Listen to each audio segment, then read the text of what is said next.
So we've been talking about extreme habitats. For a child with Asperger syndrome, the classroom experience can be very different to that of other children. Can anybody remember the name of a plant or an animal that lives in the polar regions? Chloe? In this programme, we'll be identifying some of the features which are seen in an extreme form in Asperger syndrome. The temperature can get up to 48 degrees Celsius, so it's really, really hot. And it's really dry as well. They have less than 10 centimetres of rainfall every year. So let's have a look at Tom's painting. Here's the desert. You can see the sun beating down. It looks really hot. There's sand everywhere. But there are a few plants and animals on here that are adapted to live in the desert. John, can you think of any plants or animals that live in the desert? John, did you hear me? What animals might live in the desert? John? John, you've not been concentrating all day. Now, will you pull your socks up and pay attention? A lot of children who have Asperger syndrome struggle in school. They struggle with their understanding. They have a very literal understanding of language. They struggle with their social interactions. And quite often the school environment now makes it quite difficult for them to learn. And so we need to be able to identify them so we can support them appropriately and help with their education and their psychological development and progress. Approximately 9 out of 10 people with Asperger syndrome are male. We're going to meet several people with Asperger syndrome. First of all, Joe.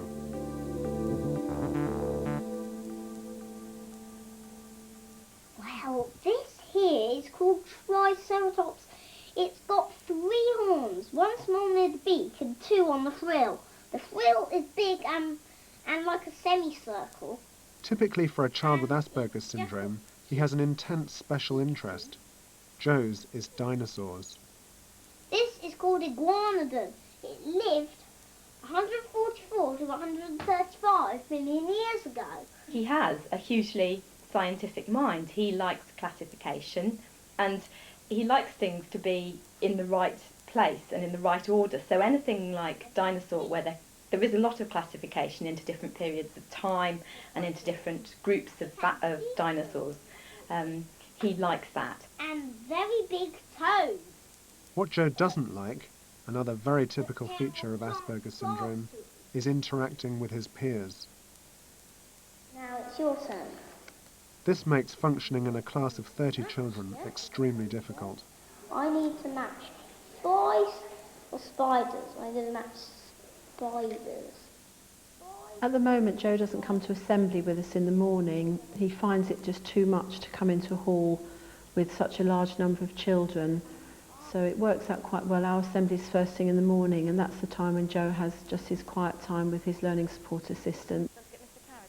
Without her, he really couldn't manage in school. It's a good game, isn't it?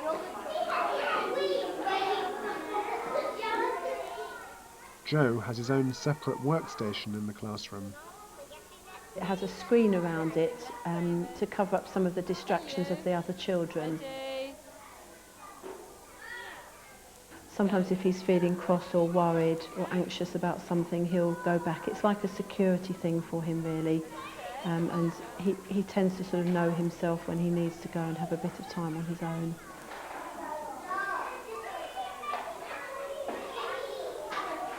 Although he has his own workstation, he has a place at another table with a group of 9 children, and more now he will actually voluntarily go to work at the table with the other group of children.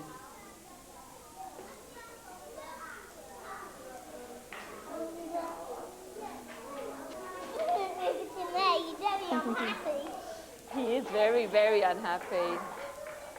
And look, he's covered in straw. That's the biggest challenge for Joe, is interacting with other children. I do worry about that a lot because he is socially isolated, and not from lack of opportunities. Children approach Joe. I think his classmates have been fantastic. Yeah, I put an at the end of my name. He finds it extremely difficult to interrelate with other children, and often if he wants to talk to another child, he'll ask me to make the remark to the child, or please can you ask her for the rubber, or whatever it is, whatever small thing that he wants. Children like Joe with Asperger syndrome often stand out in the playground because they don't join in with the other children. We're staying on the small playground today because the big children are on the big playground. To add to Joe's problems today, there's a change of plan at playtime.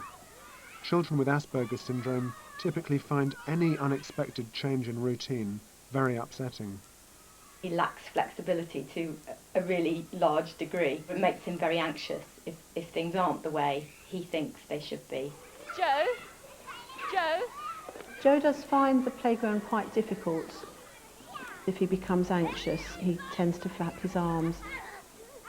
It's been one of his targets to build up so that he actually goes out to playtime for 5 minutes, and he's now actually spending the whole of playtime outside. He doesn't really interact with the other children. He tends to make up his own little game. He finds the noise very difficult, and at times he will spend a large part of the playtime with his hands over his ears. Yeah, they've gone now. We can go and line up. I'm hoping that Joe will find things easier as he gets older and learns more about how school works. Obviously, my big hope is that he'll make a friend, at least one friend, and that would be a wonderful thing to happen. Many children with Asperger syndrome do learn to cope better as they get older.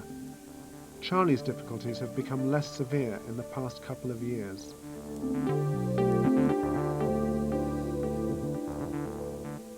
Asperger syndrome, well, it is something that makes me different from other people in some ways, and it's why I sometimes might be a little like moody sometimes. Can I go inside? In a minute. He was diagnosed when he was, I think, about 6.5, but before then, when he was 3, I was concerned because he wasn't really talking and he wouldn't play with other children, he wouldn't sleep. I was constantly asked to leave places, mums and tots and playgroup and nursery, and wherever we went there was always a situation where he'd hurt somebody or he'd upset somebody or he'd behaved inappropriately. Like Joe, Charlie has obsessive interests. One of his latest is collecting stones. I have an extremely vast collection, ranging from very common stones to semi-precious to precious stones, some that are rarer than diamonds, that I have in my possession. This here used to be a wonder quartz, which is what you'd call a stick, which looks a bit like a pentagon. This part here was a pentagon. It was left to grow and grow, and it's grown out, and so in there, this wand of quartz goes through there, but it's grown out into a formation of quartz. He's completely controlled by whatever his obsession is, as far as spending money and places he wants to go and the material he's prepared to read. So it's very restricting and very controlling, not just for him but for everybody around. Charlie, just going to sit down if you've had a drink, please. After a problematic start at school, he manages without extra support. But there are still some difficulties. Well, I have sat Charlie by himself recently after we've done the SATs exams. I've left the desks as they are and he's been sitting on his own because Charlie does sometimes irritate whoever he sits next to, or he distracts them. He used to have problems with calling out a lot, and he still does that, but much less so than he used to. And sometimes when he answers the question, he goes on and on and on. So instead of just giving a line answer or a one-word answer that I'm looking for, and the other children realise I'm looking for, he'll explain it in absolutely massive scientific detail or something. To move on to the next level, answer this problem. There are, at the moment, we have 420 children. We need enough piggles. Good. I think link it to PGL, yeah? You have to kind of cut him short because you're trying to move the lesson forward. Charlie's main difficulties are probably socially, to be honest, and when he's in the playground and things like that. And though there isn't really a problem when he's in the playground, he worries that there's going to be, and he feels a bit excluded, and he's been known to say that he feels that he hasn't got his own sort of special group of friends.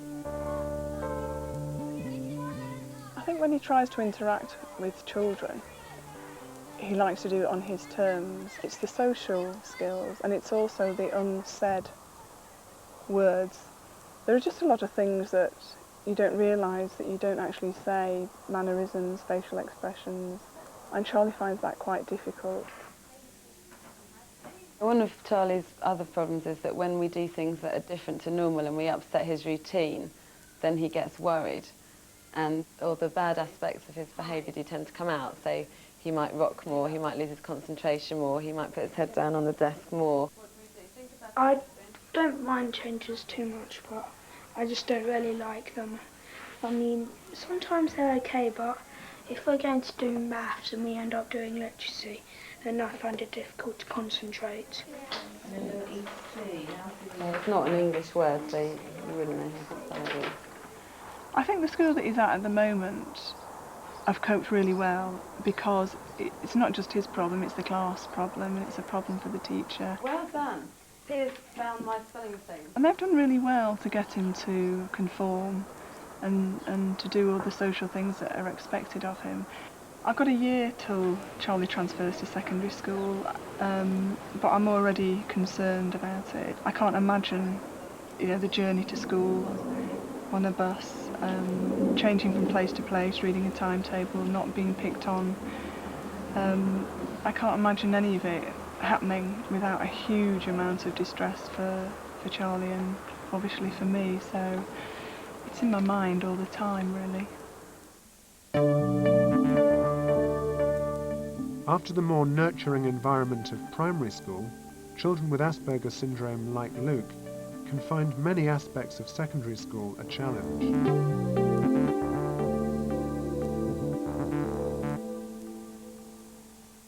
I'm getting a new organiser. It's well with my colour, Scion Reverend. Luke's been to 2 secondary schools. The first one, after he came out of primary school, he went to a state secondary school. And basically he was bullied, to such an extent that it just wasn't workable. Eventually he was physically chased out of school. He was battered in the street. So I just removed him from that day.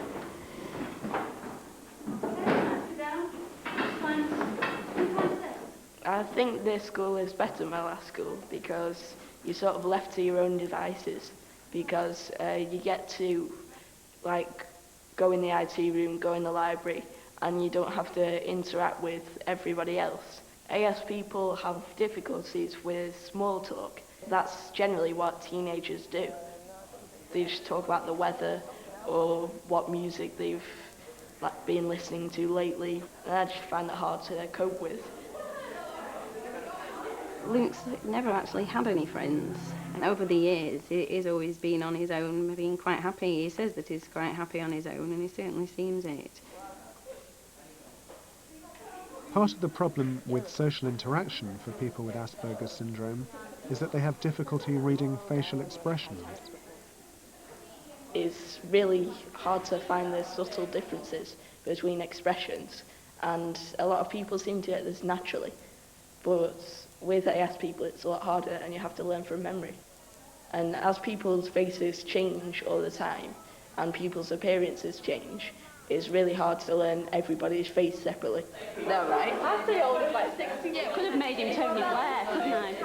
Added to this is the fact that some children with Asperger syndrome find eye contact difficult. When I first met Luke, I knew that I had a pupil in my class who suffered with Asperger syndrome. I realised that eye contact was one of the primary points, and to be honest, as soon as I met Luke, I knew he was the one with Asperger syndrome. Sometimes it can be disconcerting, the fact that he doesn't make eye contact with you, especially when you're trying to give him instructions. When I'm looking at somebody talking to me, usually I actually get uncomfortable by their eyes and just the feeling of them boring into me. The satirical characters in Macbeth is really... I usually look at the mouth then. That's one of the best tricks that I've found out so far. Although it does give you a sort of dazed look. Think about some of the writers that perhaps you enjoy reading it. If you don't read, then now is the time to start. Luke can sometimes be disorganised, particularly when it comes to homework. Trying to get him to write things down when you ask him to is sometimes a very difficult task. So I have to stand over him when it comes to homework. I have to say to him, you need to note this down, Luke. Shh, you're not going anywhere. Can you write it down in your diary so you don't forget? Get your diaries out, please. Just write for me. Choose an author. Yeah? Usually I get distracted by the bell as it like rings really loud, like right in your ear. I don't hear like anything the teacher is saying.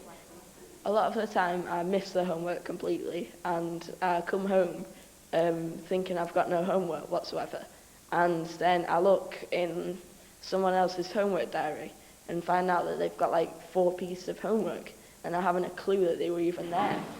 You may go. Off you go. Luke's next challenge is to get to his history class.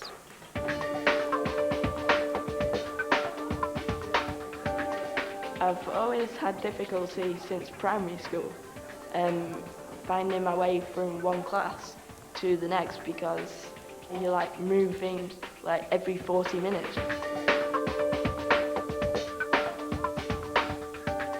I get a lot of people being annoyed at me for following them.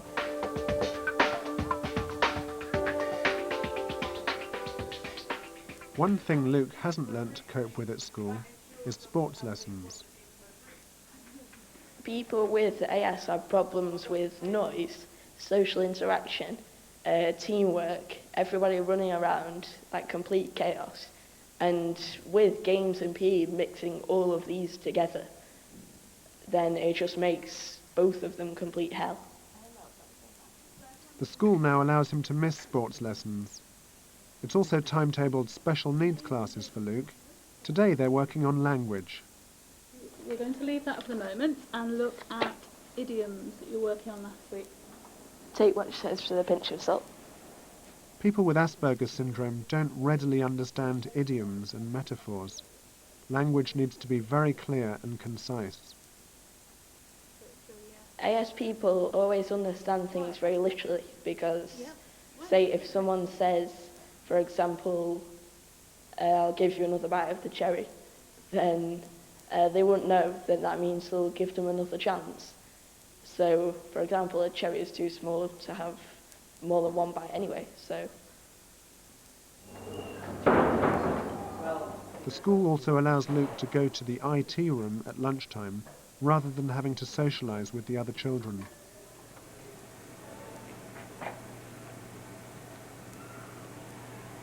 I don't know really why, but computers seem to be like easier to deal with, so I just like go on them at lunchtime, and it's a lot easier than like mingling with all the kids.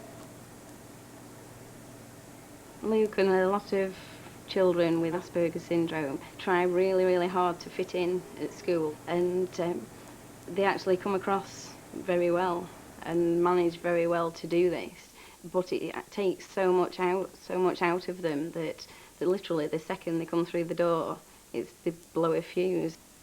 Luke is very, very moody. I just have to let him go onto the computer and just slowly process the events of the day. Computers are definitely Luke's obsession. After school, I usually spend around 7-8 hours on the computer. The only drawback is that it annoys my mum and my family so much that it just like drives them mad. He doesn't speak about anything else, he doesn't think about anything else at all at home, and an obsession is something that takes over your life, and it definitely does with Luke. Thank you, Joe. You would think that because Luke's a member of a big family that he's got perfect opportunity for lots of social interaction and socialising, but in reality it doesn't happen that way. He's still isolated at home. At meal times, if I manage to get him off the computer, then he just sits on his own, sits quiet, eats his meals, looks at everybody as if they're from another planet, and ping, the elastic pulls him back to the computer again. Among people with Asperger syndrome, there's a wide variation in the difficulties they experience. So how is it diagnosed?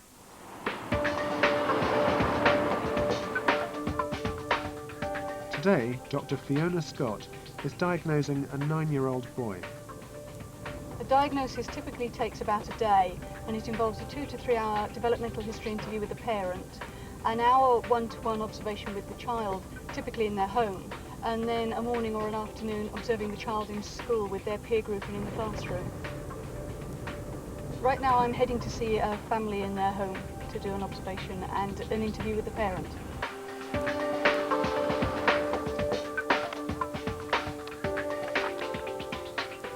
Would Stephen ever talk with you just to participate in a social chat or small talk?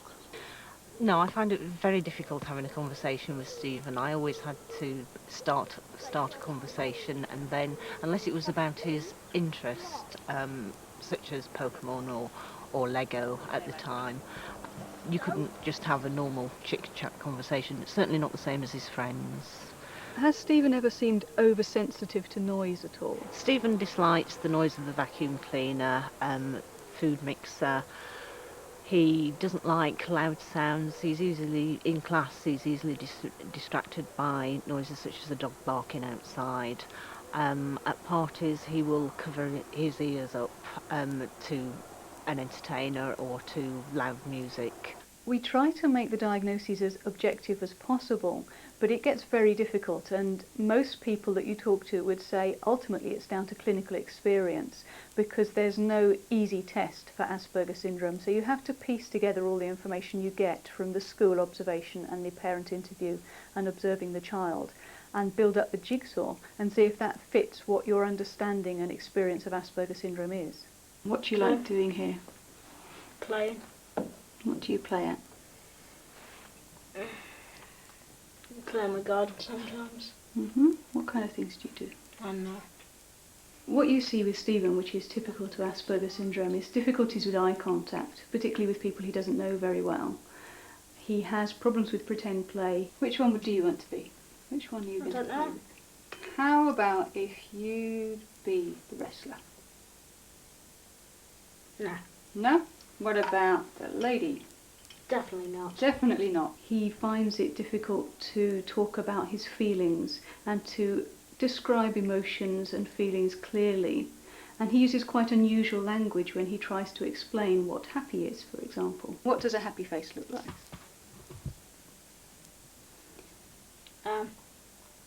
Lips up. Lips are up. Others. Uh-huh. Others. What's your best friend called? Andrew. Oh, and does he go to the same school as you? Used to, but then I moved. Oh. What's different about someone who's a friend and someone that you just go to school with? I don't really know. Ah. Do you think all of the children in your class are friends? Definitely not. No? What makes some of them not friends? Keep getting into fights. Oh dear. He has problems as well understanding friendships and being able to very clearly say what a friend is and how that's different to someone that he just knows. Stephen does receive a diagnosis of Asperger syndrome. Recent research has really suggested that there are about 1 in 200 people who have Asperger syndrome, which is much higher than we used to think, and it's a substantial number of children and adults who need support within our community. Peter is a 22-year-old with Asperger syndrome. His special passion is juggling. I'm very interested in juggling at the moment. I have been for about 4 or 5 years now. I spend a long time every day practicing, and up to 4 or 5 hours a day depending on how much time I have available. Well, there are some mathematical aspects to juggling. You can juggle patterns with different throw heights, which mathematically is described in terms of the timing in which you throw. And I have some examples of some calculations I have done here to find new patterns with different throw heights.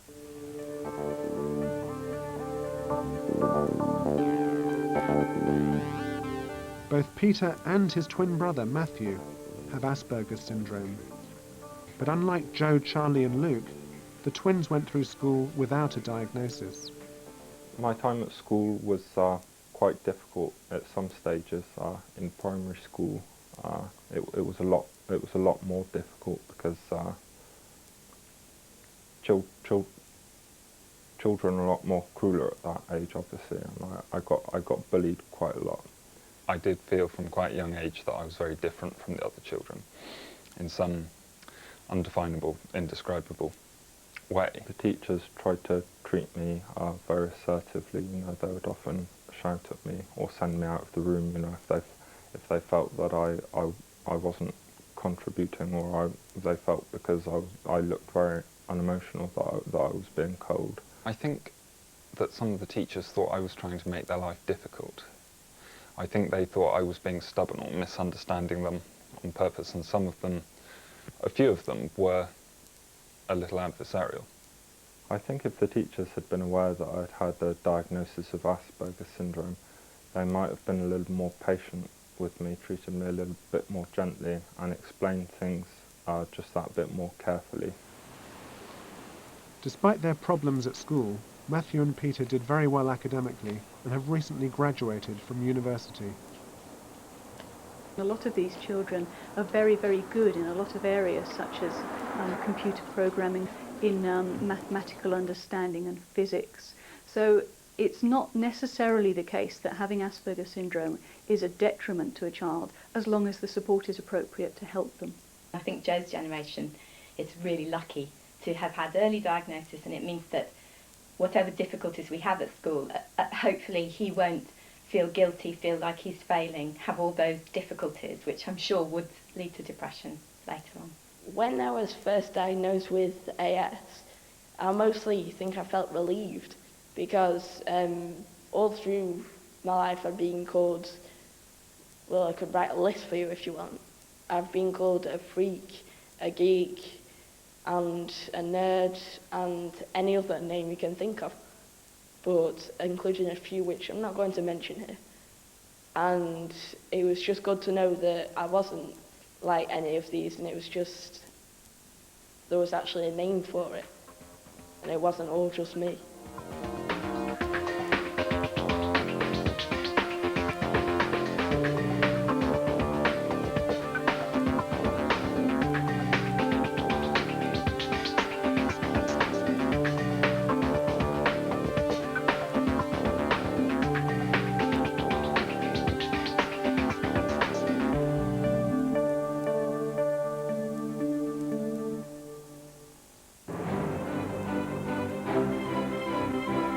Now on BBC Learning Zone, a compilation of 4 Beanie stories aimed at young children who would enjoy stories with simple language and clear, uncluttered pictures.